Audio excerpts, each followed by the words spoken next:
Hey everyone, welcome back for another Microsoft 365 tip and trick session. Have you ever tried coordinating a meeting with someone outside of your organization?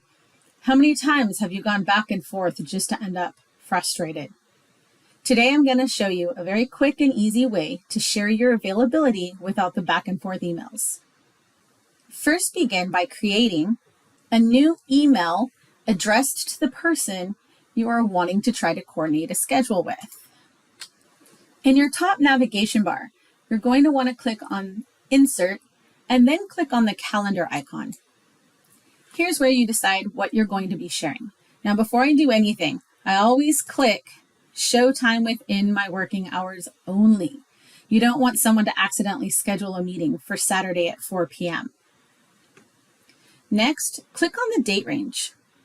Here you can choose to share a date as today and a time for today, tomorrow, next 7 days, 30 days. Whole calendar might be a little excessive. I'm going to specify dates. Once you've chosen your specified dates, click OK, and voila, your calendar is ready to send. The only thing you have to do is type in the appropriate message, click send, and you're done. Thank you for listening. I hope you have a great day.